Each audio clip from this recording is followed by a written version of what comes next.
Where you watch.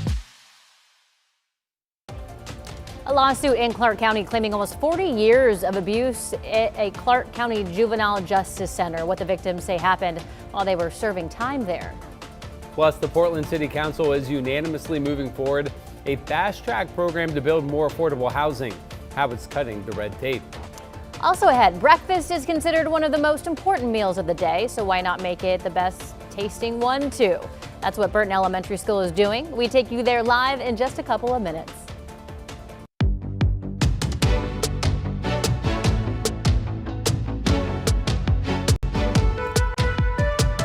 Good morning, and thank you for joining us live at 7 o'clock. I'm China Green. And I'm Matthew Herchick. Glad to have you on this Thursday morning. Rod Hill, Chris McGinnis standing by with a look at weather and traffic. A little bit of fog there. Is that what that is, Rod? Yeah, this is down in Salem. That's kind of our fog bullseye in terms of the live cameras we have available in our network. This is not widespread fog everywhere like it was yesterday, but Salem is certainly fogged over. That's the state capital that you cannot see. 33 degrees is the number. Have not had fog coming into Portland on the flip side. Remember yesterday, you could barely see I-5 and you could see nothing else. But now good visibility, partly cloudy skies up top, temperature sitting at 36 degrees. And I've shown this camera a lot in the last hour because it's just gorgeous. This is the rising sun right there from our Chehalem tasting room camera out in Sherwood, where it is freezing, 32. Certainly some frosty spots around and foggy areas around. Sun is now up. 35 is the number on average out the door. Sunny skies at noon, 47. Kids get out of school. It'll be similar to yesterday, just a little bit warmer. 53 is my high temperature. Chris? Well, yesterday wound up being great, so look forward to this afternoon. For starters, this morning, TriMet reporting some issues with the Max Blue Line because of some mechanical problems out near the Hillsborough Airport. The Blue Line right now running on delays of upwards of 15 minutes, so be aware of that. Your freeway drive this morning, we do have some fog pockets here and there. There's Wilsonville I-5 in the fog. This view is from the Vancouver Tower, right? And so we're looking down from a fair height down on the freeway. You can't quite make it out, but I-5 traffic is a little slow southbound crossing the Interstate Bridge. 14 minutes get you in from Main Street, and a quick check of some of our other drive times. Right now, the drive-in from Hillsborough running along at about 18 to 20 minutes on Highway 26. Matthew, China, back to you. Chris, thank you. Developing this morning in Clark County, a lawsuit alleges decades of widespread sexual abuse in the county's Juvenile Justice Center. The abuse is alleged to have happened over almost 40 years. Sunrise reporter Thomas Schultz joins us in the newsroom. So Thomas, walk us through this lawsuit. Well, guys, an attorney for the survivors says they never met, but their stories of abuse are very similar. The new civil lawsuit claims the victims were detained at the Clark County Juvenile Justice Center as children from 1978 all the way to 2014. It alleges detention staff members used their power to groom, threaten, and sexually abuse the kids. Plaintiffs say in some cases they were sexually assaulted during strip searches or isolated in supply closets or other blind spots. They say staff members threatened to harm victims to silence them. When victims tried to speak up, the lawsuit alleges they were ignored. Just based on the similarities of abuse and the countless youth who have gone through the youth correction facility, I have to imagine that there's others out there who maybe they've held this their entire lives, haven't told anybody. We reached out to a Clark County for statement. They said they do not comment on pending litigation. We followed up to ask about a person named in the lawsuit who appears to still work for the Juvenile Detention Center. We didn't hear back on that. China. Thank you, Thomas. And a reminder, if you or someone you know is a survivor of sexual assault, know that help is available 24/7. You can call the National Sexual Assault Hotline at 1-800-656-4673.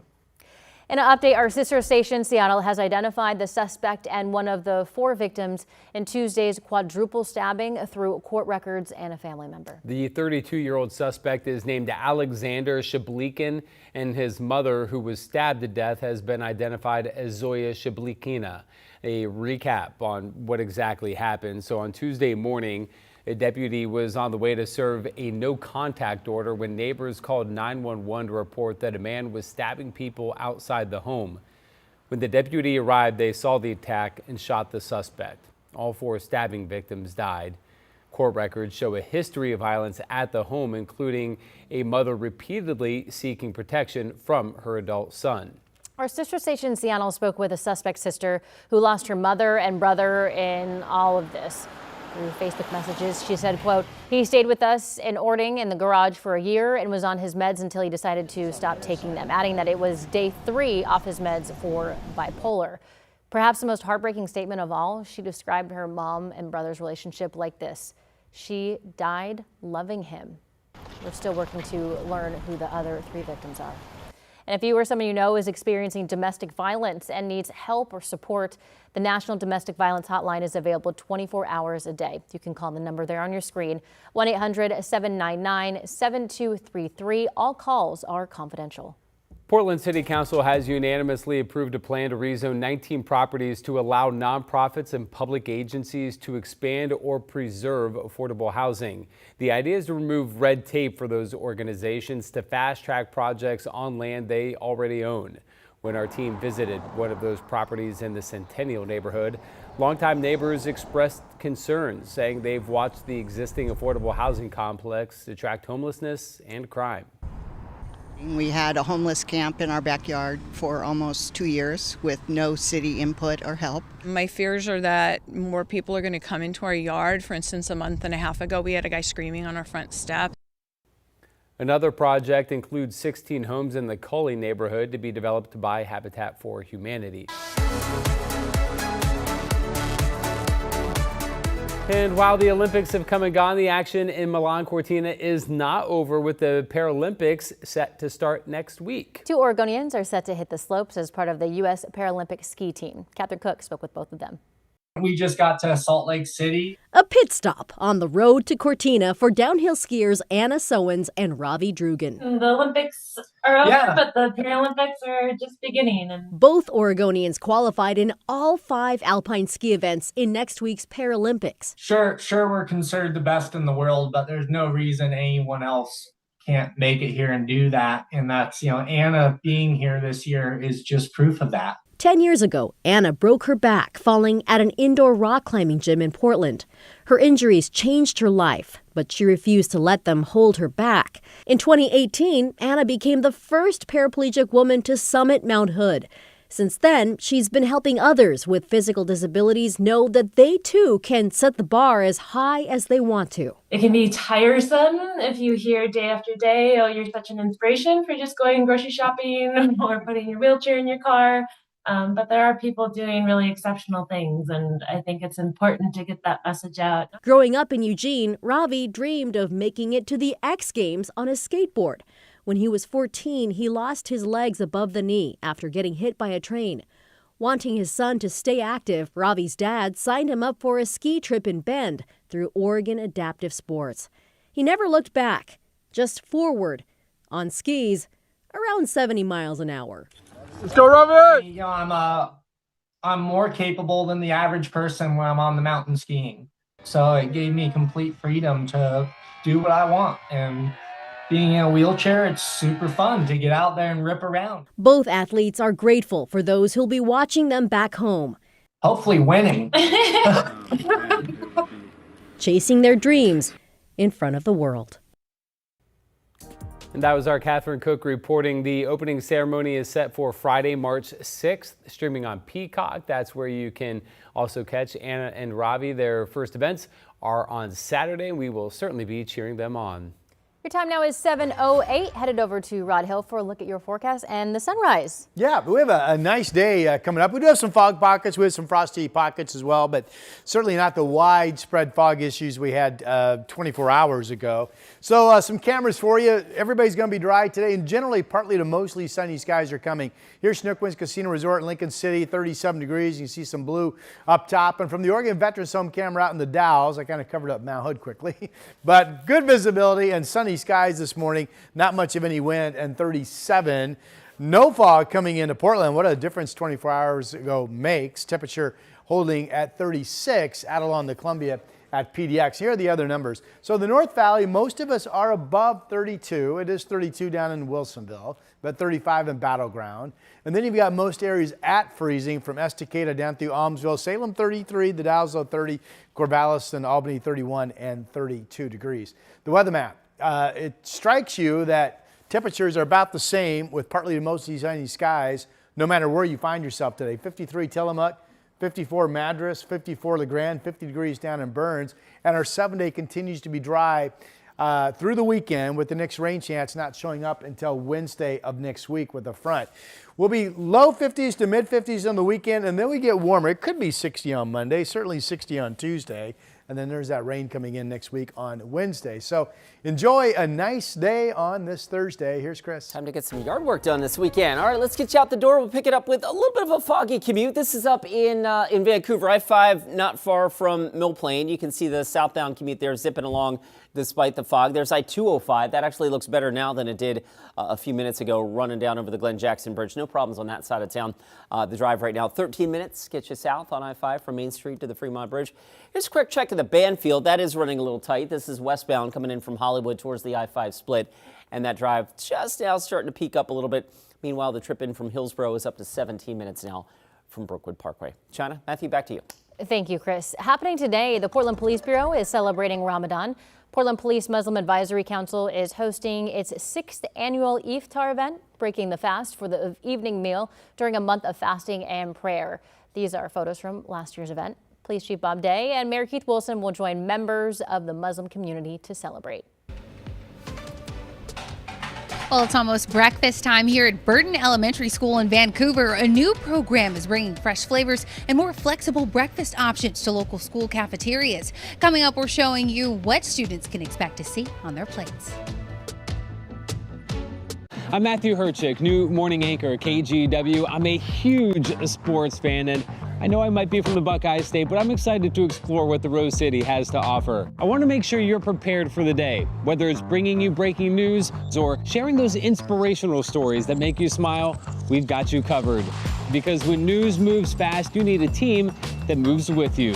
Make the move to Portland's #1 streaming newscast, Sunrise, weekday mornings from 5 to 9, anywhere you watch.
We have now issued a weather impact alert. We could expect conditions in some parts of our area to change drastically pretty soon, right? And very quickly, yeah. This is significant rainfall coming our way. You'll definitely want to be extra cautious. Certainly becoming increasingly hazardous. We've got the potential for some tree limbs or even trees or power lines to come down. Of course, when you hear thunder, it's always best to take cover. On Weather Impact Alert Days, stream extended coverage on KGW+. Breakfast is getting a fresh makeover in local cafeterias this spring. Chartwell's K-12 is launching its new Bloom into Breakfast program. That's right. It's combining student favorite breakfast foods with new flavors and flexible options. Sunrise reporter Corey Johnson is live at Burton Elementary School in Vancouver with a look at what they're cooking up this morning. Corey. Yeah, good morning, Matthew, China. The Bloom into Breakfast initiative, a great idea that has spawned here in order to expand breakfast options into the lunch hours for students. And so I'm here with Chartwell staff, Chef Chris and Melinda. Tell us about the program. So the program, we try to do do you want me to tell you about this breakfast program? Yes. So today we're doing Bloom into Breakfast, and I'm showcasing my donut bites with a strawberry and blueberry mix. This is a nutritious breakfast, but we try to do nutritious but something that the kids will want to enjoy to eat, and who doesn't want to eat a donut, right? Exactly. So right now, what you're seeing is the blueberry compote with the strawberry mixed together with donut bites, and then we drizzle yogurt on the top, and we pair it with yogurt to make a complete meal. Yeah, and the Bloom into Breakfast initiative, it really impacts thousands of students. Can you talk about just the wide-ranging impact it has? So we have, at this school in particular, we serve between 130 and 140 kids, and it's really important to have the fruit and grain for breakfast so that they can, be fueled for the day and pay attention in class and just be better behaved so they can learn a little better. And I mean, each portion has to have a certain amount of each item. Can you talk about the sourcing behind it? Yeah, so each meal, whether it's breakfast or lunch, has to have a half a cup of fruit or vegetable. And so we choose fruit for breakfast, and then the kids can have either fruit or vegetable for lunch. Awesome. And so, Chef Chris, let's try this. Okay. This breakfast meal. It looks delicious. Do you want to go ahead? Yeah, let's do this one. Absolutely. You want to do the first plate? Yes. Together? We'll do it together. Okay. This is good. Oh, you didn't go for the donut, huh? I gotta do that. You gotta get the This donut is in there, really Corey. good. You This gotta is get the really, donut really in there. good. I do. Hold on. They're saying I gotta get the donut. I gotta try it. You gotta get the donut. Oh, the donut's really good. I can barely talk now, though. But tell us one last thing, why this is important, the significance of giving students this type of option throughout the day. Because kids are picky eaters, and they eat with their eyes, and then they eat with their eyes and then with taste. And so we want to offer something that is both nutritious and also something they would enjoy. And so who doesn't like a pancake bite, right? And who doesn't like strawberries and blueberries with a little bit of drizzle of yogurt? So Who doesn't like it? Oh my goodness, this is delicious. I'm going to send it back to you guys because I have to finish this because it's so good. Of course. Yeah, nothing that I ate in middle or elementary school looked that good, that's for sure. They had cereal. Yeah. A little teeny box Like, cereal. Yeah. That was it. With some boxed milk. I'm very blessed. I grew up with wonderful parents, but it marvels me to this day, and I no exceptions, from kindergarten all the way through high school. Every single morning, Monday through Friday, my mother would get up. We had one sunny side egg, one piece of toast, and 2 pieces of bacon. How about She did that every homemade breakfast. single morning. Wow. You boys get out of the shower, eggs are on the table. I could still hear my mom saying that every Oh my single goodness, morning. that's so That's awesome. motivation to wake up because I would have just stayed in bed probably the extra time. I can say it confidently, my parents didn't make me breakfast once. See, you think of the effort wasn't a that thing. takes? Seriously, every morning my mom. Yeah, it's a lot of effort. Yeah, good for her. And to this day, I now make myself 2 eggs because we were on a budget when I was a kid. We could only have one apiece. Right. So I'm like, by golly, I'm going to have 2 eggs. All right, here's a look at our split flow map. We've got a weather system up to the north. We've got a weather system to the south. Usually when you're in the middle, which we are, you don't have much wind. You have somewhat normal temperatures and pretty nice weather. And that's what our forecast is going into the weekend. Now, we'll be watching the cloud flow up to our north. This is 5 o'clock this afternoon. It looks like the clouds mainly stay to our north now. This is tomorrow morning, and then Friday goes on to be quite sunny. Now Saturday, the latest modeling from that southern flow throws some rain as far north potentially as Eugene and throws cloudiness up into our area. This is Saturday at 5 p.m. So we'll see. But I mean, that's all I'm watching. This is a dry forecast and generally speaking, pretty nice. Haven't shown you this camera yet this morning. This is the Reserve Vineyards and Golf Club out in Aloha.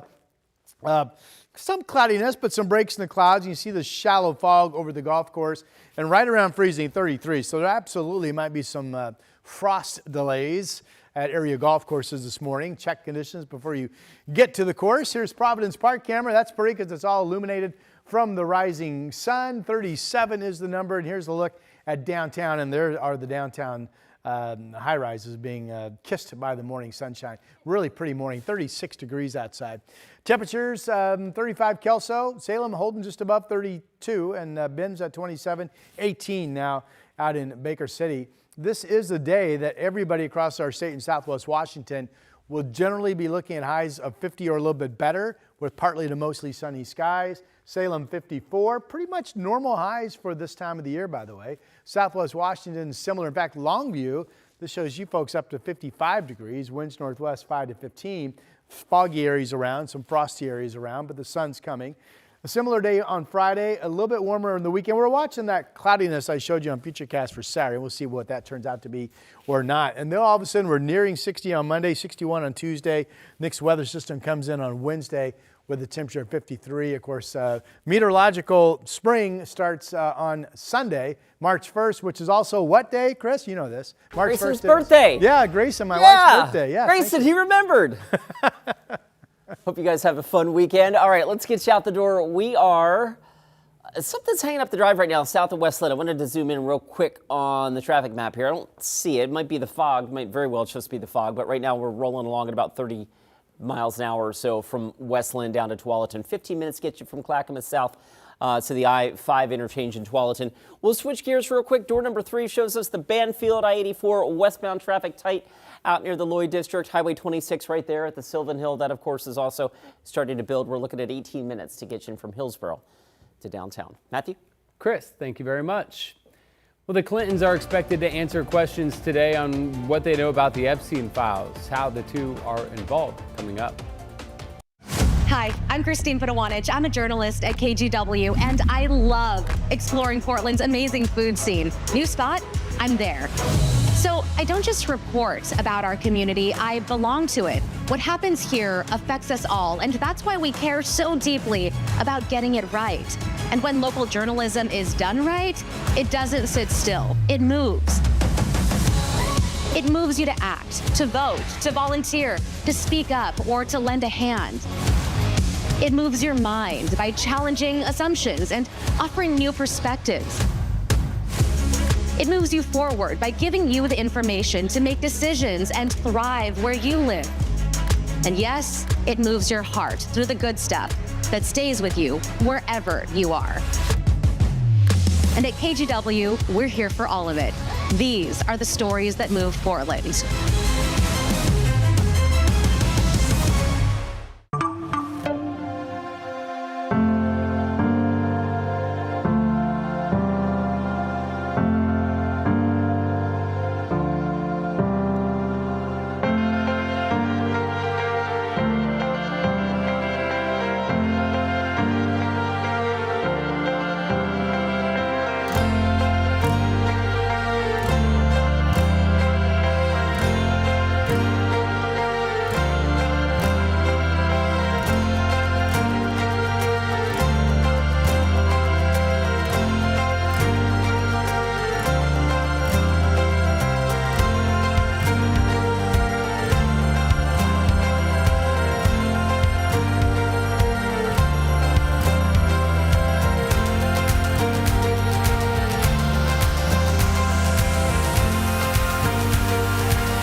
Developing this morning, tensions between the United States and Cuba are escalating after a deadly confrontation at sea.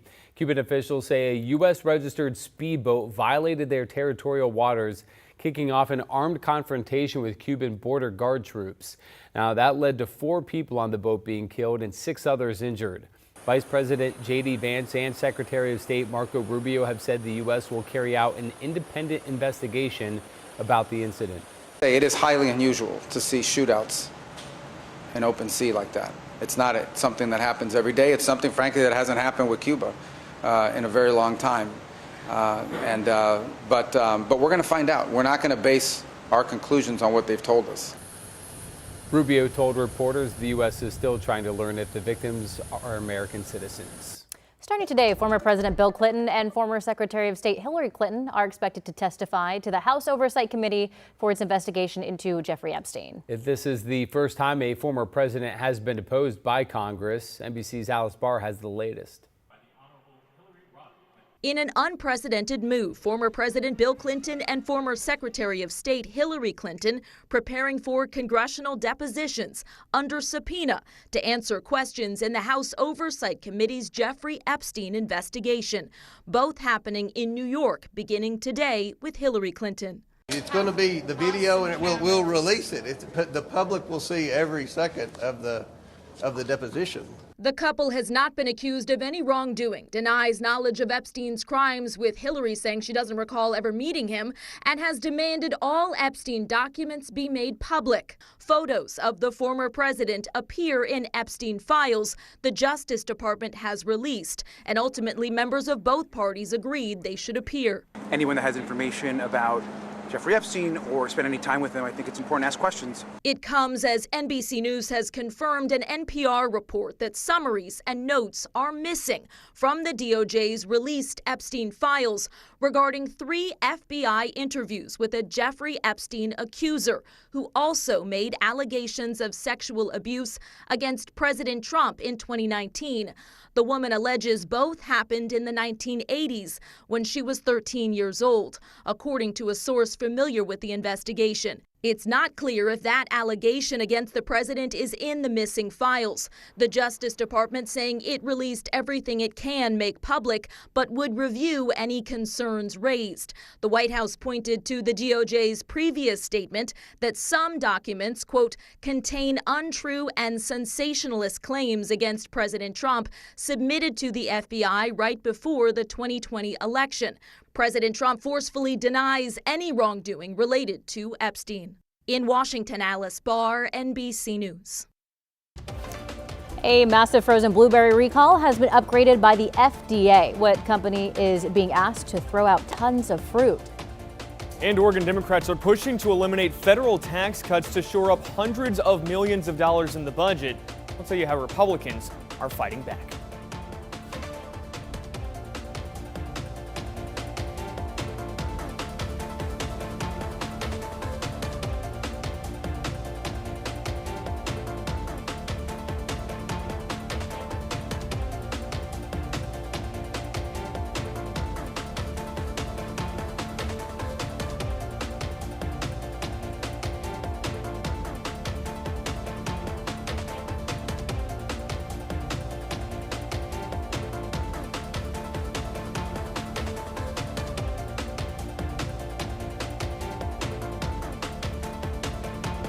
KGW Plus TV app, streaming 24/7. Local news from the team you trust. Track how the weather will impact your day.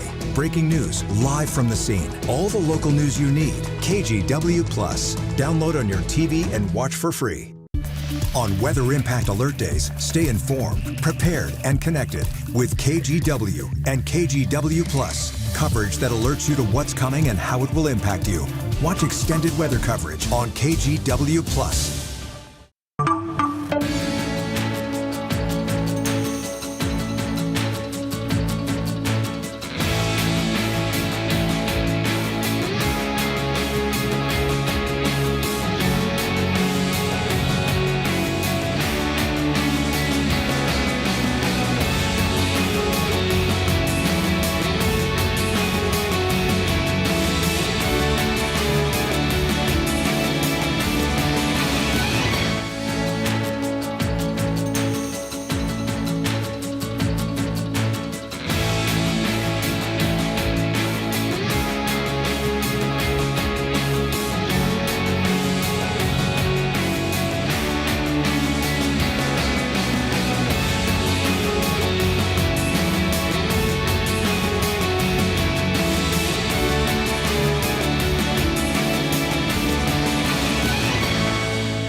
I'm Trina Green, a morning anchor at KGW and new dog mom to this sweet guy. Meet Barry. I love getting your mornings off to a great start, whether it's sharing stories of resilience and triumph in our community, or following breaking news from Beaverton to Gresham and everywhere in between.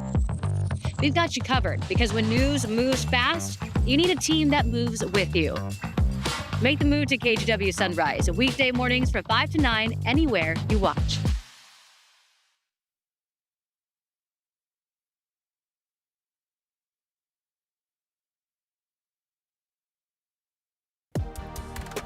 We are coming up on 7:29 on your Thursday morning drive. Not as foggy as yesterday, but there are some fog pockets out there, and that might be hanging up the drive a little bit south of West Lynn. Right now, I-205 from Clackamas to Tualatin running along at about 16 minutes or so. Some of the other slow spots include the Sylvan Hill, of course, as always, right? Interstate 84, the Banfield, also a little tight coming in from the Hollywood District. Right now, 16 minutes gets you south from Hazeldale to the Fremont Bridge. Rod? Thank you for that, Chris. We have a nice day. Generally statewide, after pockets of fog, it's going to be partly to mostly sunny. All dry going up over the Cascades. There's Mount Jefferson from our Timberline camera. Sunny over in Central Oregon. This is Warm Springs. You can see the hot springs there at Canita putting the steam up into the air. Going to be beautiful weather. And here is a nice look at downtown Portland as well, with the early morning partly cloudy skies. It is foggy in parts of Salem this morning, 36 out at PDX, 47 at noon. We'll be up to about 53 for a high, and I've got it still 50 at 5 o'clock. So really similar to yesterday, just not as much fog out there this morning. All dry through your weekend.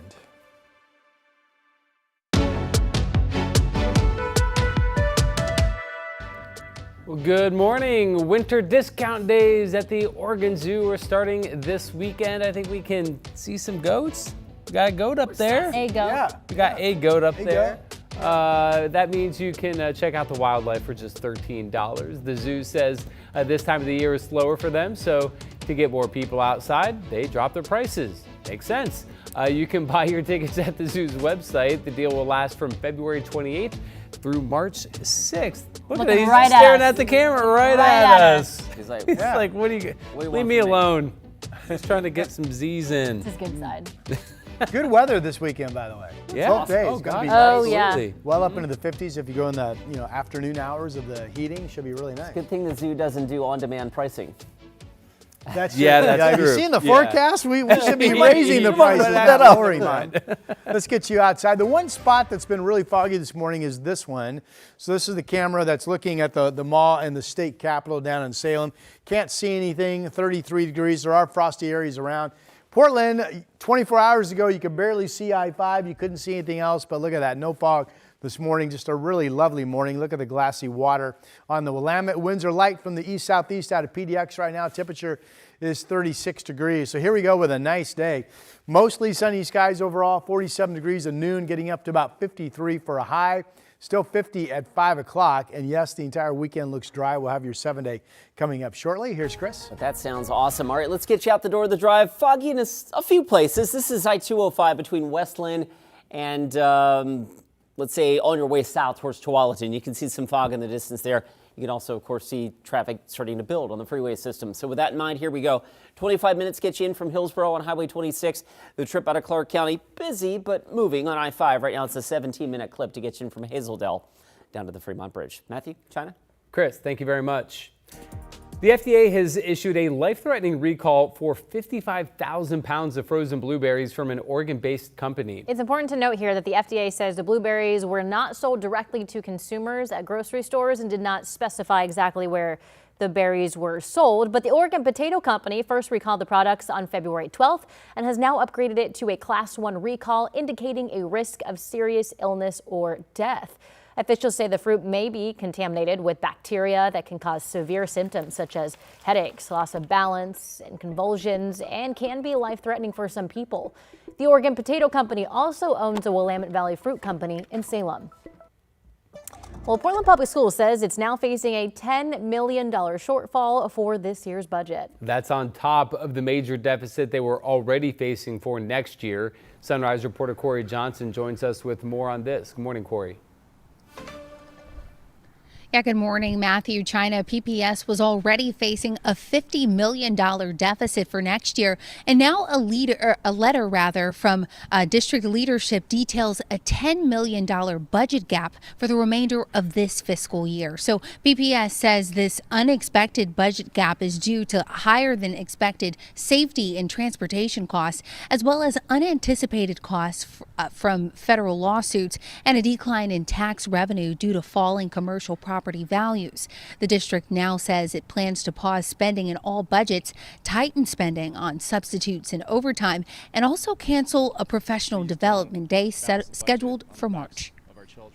As we see cut after cut after cut, it's hard to hang on to that because people are scared. People are nervous about their jobs, their livelihood. Now, the district had already proposed cutting 300 full-time positions to make up for next year's shortfall. But according to district leaders, they say that those cuts could potentially happen sooner. Matthew, China. Corey Johnson reporting live. Thank you, Corey. There's every reason to stay here. A group of Portlanders rallied on Wednesday to save downtown Keller Auditorium. The city is considering closing the Keller and focusing on building a new performing arts venue on the Portland State campus. Now, supporters say they believe just renovating is the wiser choice because amenities like parking, hotels, and restaurants already exist nearby. A city commission market study found Portland cannot support 2 venues. The original plan to open a new one and then renovate Keller now appears unlikely. The owner of Murata Japanese restaurant that's right next to the Keller tells us that if the auditorium closes, her business would suffer. On show days, it's really our moneymaker nights. We are just packed with reservations. We're fully reserved on show days. Portland State says that it would like to see both sides flourish, and Mayor Keith Wilson emphasized that no final decision had been made. Yesterday in Salem, there was a public hearing on a bill that would steer public money towards renovations for the Moda Center, a move that would, in theory, keep the Blazers in the Rose City. The bill would create the framework for shared ownership of the Moda Center between the state and the city of Portland, with money coming from taxes on players and performers. The city is also expected to contribute around $400 million over 20 years. But I want to state clearly today that the Portland City Council is committed to the project and to the funding that we will need to contribute to it. From the beginning, our goal has been straightforward: to pursue a market rate partnership that renovates Moda Center and keeps the Blazers in Portland for the long term. The Blazers' current lease expires in 2030. As part of this bill, the team has to commit to stay for a minimum of 20 more years. The legislation remains in a Senate committee, but we could see a vote to send it to the Senate floor today. Meantime, a bill passed by the Oregon House would unhook Oregon from federal tax credits passed under President Trump. The move would free up more than $300 million in the budget. One Republican lawmaker says he'll refer this idea to voters. Sunrise reporter Thomas Schultz joins us in studio now. Thomas, how does this work? Yeah, let's get a little bit wonky here, guys. Most of Oregon's tax code automatically tracks changes to federal taxes. So when congressional Republicans extended and expanded major tax cuts last year, Oregon's tax breaks got bigger too. That move blew a hole in Oregon's state budget, and here's the catch. While the federal government can run up a deficit, states cannot. They have to balance the budget. So Oregon is down to 2 choices here: hike revenue or slash spending. This plan would help plug a budget gap of more than $300 million. Democratic Representative Nancy Nathanson says, quote, "We're choosing to invest in people who live and work here while maintaining school funding, keeping communities safe, and making health care accessible." Across the aisle, State Representative and GOP Governor candidate Ed Deal is threatening a referendum shutdown and plans to take the vote to voters. On Wednesday, he said in part, "Oregonians are taxed to the limit while government spending has nearly doubled in 10 years, far exceeding inflation and population growth." He adds this bill would cut jobs and harm Oregon families. Now, if Deal wins his referendum fight, the bill will go straight to voters.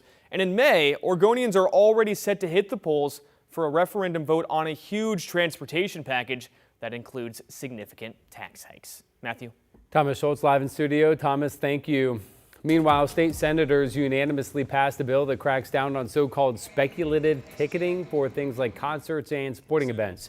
The bill effectively bans people or websites from advertising selling tickets they don't actually have. Governor Tina Kotek will now decide whether to sign it into law. Oregon Republicans are calling on Democrats to stop their effort to put transportation taxes on the ballot this May instead of November. Wednesday was the deadline that the Secretary of State recommended for the bill to be passed to give voters enough time to submit arguments for the voter pamphlet. Though technically it doesn't have to be a done deal until the end of the session, which is March 8th. The bill, which already passed the Senate, is scheduled for a third hearing in the House today. I believe vaccines save lives. I believe that vaccines are a key part of any infectious disease public health strategy. That's wellness influencer Dr. Casey Means in her Senate confirmation hearing, talking about her stance on childhood vaccines. The 38-year-old is President Donald Trump's nominee for Surgeon General. Means received her MD from Stanford but dropped out of her residency at OHSU in 2018, later calling the healthcare system broken. Means was a campaign advisory for Robert F. Kennedy Jr. during his presidential bid and an architect of his Make America Healthy Again agenda. Yesterday, Dr. Means told senators that she is not against vaccines, but she has questioned the vaccine schedule. But would you encourage mothers to vaccinate their children with the MMR vaccine, seeing how we've had children die and this outbreak in South Carolina? I'm supportive of vaccination. I do believe that each patient, mother, parent needs to have a conversation with their pediatrician about any medication they're putting in their body or their children's bodies. The nation's doctor, would would you encourage her to have her child vaccinated? So when asked about vaccines and autism, Means did not say that she believes there's a link, but also didn't rule it out, saying the science is never settled. Portland officers got quite the surprise when responding to a car that crashed into cement mailbox Tuesday night because the man behind the wheel near Northeast 139th and East Burnside was unconscious. And when they pulled him out, police say that they found a small arsenal in the car, including 2 unregistered AR-15 style rifles, ammunition, and drugs. The driver now faces a list of charges, including 5 counts of being a felon in possession of a firearm. 7:40 on your Thursday morning. Over to Rod for a look at the forecast. Nice little sunrise peeking up there behind you. Yeah, Rod. I got to tell you, being a weather person, it's a very relaxing day. Just take a load off. We don't have any impact alerts, no advisories. We have fog in Salem, yes, but nothing that's widespread enough that we're really pointing out concerns. Here's the Vancouver, the Springs of the Waterfront camera. Low cloud deck, but plainly you can see the interstate bridge. 38 degrees is the number there. Gorgeous morning in Portland, where we've had 0 fog coming into the city this morning, and we're going to keep the mostly sunny skies with us throughout the day. 36 is the number out at the airport. It is foggy down in Salem, of 31 in Wilsonville. We'll get you down to the Mid-Valley. Down in this area, again, it's a little bit colder. 32 Almsville, Salem, right about freezing. Dallas, Corvallis, Albany, you're all reporting anywhere between 30 and 32 degrees. Mango is our kind of orange hamster this morning, pet of the day at kgw.com. Beautiful shot. Cute little fella, huh? Use that email, petoftheday@kgw.com, and we'll feature your pet on our show. All right, here's our weather map. We have a dry day, and it catches your attention that it's 53 in Tillamook, it's 54 in LeGrand, 50 in Burns, 55 in Manders. So the point is, no matter where you go today, you're going to find similar conditions. My family's up at Mount Hood Meadows today enjoying, and they report absolutely dry pavement all the way up through Government Camp. So good traveling conditions as well. 53 today, 53 tomorrow, dry into the weekend. We may end up with some cloudiness on Saturday, but we think it's dry. And then we're nearing 60 into the first part of the week. We still have 61 Tuesday. First chance of rain returning Wednesday of next week.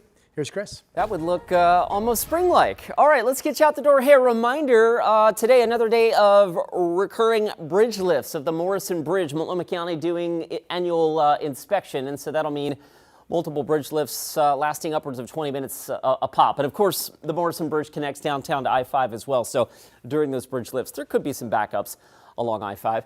Our freeway drive right now, a little foggy in Wilsonville. That's I-5 northbound traffic right there, moving from the bottom to the top. That's the northbound I-5 drive. That still looks pretty good. Here's I-5 through North Portland. That southbound commute still a little thick out of Clark County, of course. And last but not least, you're driving from Hillsborough, just shy of 30 minutes right now on Highway 26. Got a little sun glare. It's a nice problem to have on a Thursday morning. Matthew, back to you. Sure is, Chris. Thank you. Well, how did an endangered turtle end up in Nova Scotia? This lucky story and how rescuers got her back to the warmer waters of the Bahamas.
The KGW Plus TV app, streaming 24/7.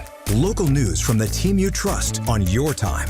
Track how the weather will impact your day. Certainly becoming increasingly hazardous. Extended, continuous coverage of breaking news live from the scene. That snowpack is still heavy. Go deeper with in-depth interviews and exclusive reporting. All the local news you need, live or on demand. KGW Plus. Download on your TV and watch for free. The KGW Plus TV app, streaming 24/7. Local news from the team you trust. Track how the weather will impact your day. breaking news live from the scene. All the local news you need. KGW Plus. Download on your TV and watch for free. On Weather Impact Alert Days, stay informed, prepared, and connected with KGW and KGW Plus. Coverage that alerts you to what's coming and how it will impact you. Watch extended weather coverage on KGW Plus. The NFL invited 9 Oregon players to the NFL Combine for a chance to showcase their skills and improve their draft stock. Among those heading to Indianapolis this week is linebacker Bryce Betcher. He's a homegrown talent from Eugene who went from being a walk-on to a star linebacker. He was also a two-sport athlete at Oregon, being drafted by the Houston Astros in 2024. Big question right now, how do both of them overlap? How does baseball relate to football, vice versa? And ultimately, which one am I choosing? But, I'm here at the Combine, so I'm choosing football.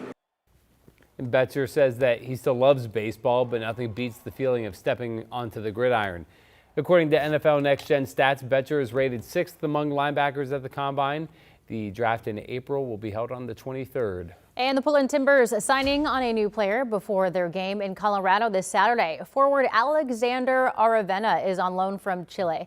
He'll be joining Portland through the 2026 season with an option to stay afterward. In 3 seasons with his past team, he recorded 57 appearances across all competitions with 7 goals and 3 assists in just over 2,000 minutes played. And the Seattle Torrent Olympians have returned to the club. 4 of the 6 played on the gold medal winning U.S. team. Forward Hillary Knight scored the game-tying goal in the final and closing minutes of the game. She is certainly happy to be back with the Torrent. While we were out realizing our Olympic dreams, we had a whole team here working their butts off, getting ready for the moment that we all came back and could collectively continue this journey on behalf of Seattle Forward. So there's been a tremendous amount of hard work that's gone in. Hopefully this Olympic break was everything that we needed to really jumpstart and take advantage of the second half. And I'm confident in the group that we have, and we're the ones that are able to do it. And the Torrent will face off against Toronto on Friday. All right, your time now is 7:46. Rod's here to tell us about beautiful weather. Yeah, we're just in. really nice stuff. And I think I forget that this time of year, a normal sunny day, not that we normally have sunny days, but when we do, it would typically be in the mid-50s. That's what the climate average is. So this is kind of a normal day for a dry, sunny day in the back half of February. I do want to touch on something I showed you yesterday. Remember yesterday we said, hey, the 70s dry. There's actually rain now showing up on day 7, Wednesday of next week. But that's okay because we're okay in the rain department. February's going to go in the books at 4.75. Normally the entire month only does 3.68, so well above normal. And the water year, which is the bigger bucket that we watch, since October 1st, 24.31. That's about 1.5 inches above normal, so we're fine. Mileage snowpack continues to be where we're hurting, but we made the point yesterday that we started February about 28 to 29% of normal snowpack for this point in the season. We at least have bumped that upwards to 39% of normal. And the outlook for March is somewhat favorable. Technically, this is the outlook from NOAA. It's the most updated one they put out, March 7th through the 20th. Notice it does not show any cold areas across the entire country. It does keep our area in the we don't have confidence department, which doesn't mean it's going to be cold or warm or normal. It just means there's not a strong climate signal to say one way or the other. When I did my outlook work this past weekend for March, I came up with an average over the 31 days of 0.5 degree below normal, which would be pretty similar to what the climate departure was back in January. All right, it does show, and this is why I want to show you this, it does put all of our area in some of the higher confidence in the entire country of seeing healthy precip in the month of March. So if we're not crazy warm and we have healthy precip for March, that would lead to a decent continued building of the snowpack in the Cascades. That's my point through all of that. Fingers crossed, there's reason to be hopeful that we could at least get the snowpack up to 50% of normal. All right, for today, we're in the split flow. That means weather systems north, weather systems to the south. When you're in the middle, you typically have nice, quiet weather. That's what we're going to see today. Here's Seaside, our camera. You can see some blue up top and then clouds down low. Here's a look at our Salem sky camera. This is the one foggy camera we have. State Capitol not showing up. Temperature is right around freezing. No fog coming into Portland this morning. Just quite lovely out there. 36 degrees is the temperature It's 41 in Astoria. Above freezing out in the Dalles at 37, 27 over in Bend. And the forecast for today, just nice weather. After foggy areas leave, low to mid 50s, not much of a breeze, mostly sunny skies. I've got Portland 53 today and tomorrow. Warming a bit into the weekend. Saturday could have some cloudiness coming up from the south. 61 Tuesday, rain returns Wednesday of next week. Here is Chris McGinnis. Yesterday it was the fog. This morning some drivers might need a welder's mask. Never mind the sunglasses. There's Highway 26 staring at the sun as folks come in from Bethany. And then this right here is 217. There's your southbound commute. I mean, really right into that rising sun here on 217 southbound near Greenberg Road. The speeds both directions are running a little thick here. So obviously just be prepared for that this morning. Hurts the eyes just a little bit to look at. All right, we'll switch gears real quick. I think door number 3. Take us back over. Yeah, there we go. There's the sunset coming in from Bethany. Right now you're driving from Hillsborough, one of our slower commutes at just shy of 30 minutes. And a reminder, of course, the Morrison Bridge with ongoing repeated bridge lifts today for annual inspection. Those bridge lifts lasting upwards of 20 minutes each time. Guys, back to you. Thank you, Chris.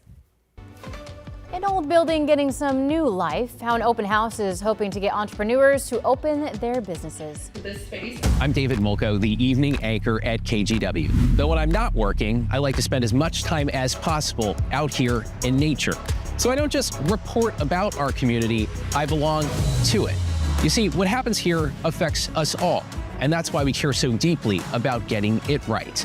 And when local journalism is done right, it doesn't sit still, it moves. It moves you to act, to vote, to volunteer, to talk about it, to speak up, or to lend a hand. It moves your mind by challenging assumptions and offering new perspectives. It moves you forward by giving you the information to make decisions and thrive where you live. And yes, it moves your heart through the kind of human storytelling that stays with you wherever you are. And at KGW, we're here for all of it. These are the stories that move Portland.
Now to renewed life for a building in Old Town. A nonprofit is turning the former Airbnb office at First and Cooch into a business incubator. Organizers with Feed the Mass held an open house yesterday, inviting people to check out 4 floors of office space decorated with themed meeting spaces, hammocks, and multiple kitchens. Feed the Mass is hoping entrepreneurs will catch a glimpse and want to join their mission to revitalize the neighborhood. Our focus is we want to start changing that reputation, and the way we do that is by bringing people into the space, bringing community, bringing family, and the more foot traffic of good things happening, I feel like good things are going to change in this community. Feed the Mass is hoping to get 20 to 30 businesses and community groups signed up for the space by the end of March. To the coast now, where a logger near Seaside had to be airlifted to a Portland hospital after a log rolled on top of them. This was along Highway 26 just after noon yesterday. The logging crew was able to free the worker and meet first responders at a rest area. No word on the logger's condition. And speaking of coastal rescues, a rare and endangered turtle was stuck in Canada this winter. Juliana Grillo tells us how a team is helping Lucky get back to warmer waters. Hypothermic, weak, and emaciated. That's how Lucky the juvenile sea turtle was found in Digby back in the fall, when it is far too late and far too cold for her to swim back south. She's a Kemp's Ridley sea turtle, a species so endangered that it experienced a 90% population decline in the last 75 years. These turtles travel north to feed in the summer, and then back to their warm Caribbean waters in the rest of the year. After months of specialized care at the Atlantic Veterinary College in PEI, Lucky is traveling to the Bahamas. But it's not as easy as just booking a ticket. So you need a lot of permits. You're not allowed to just move endangered species across international borders. The United States government had gone into its shutdown when Lucky first arrived, which means that this just wasn't a viable option in this case, and we had to look at different possibilities. And we were thrilled that Bahamas was willing to take Lucky. It's at Atlantis Paradise Island, which is a resort that's pretty well known, I think, in our area, but also has this amazing animal care facility and rehabilitation facility.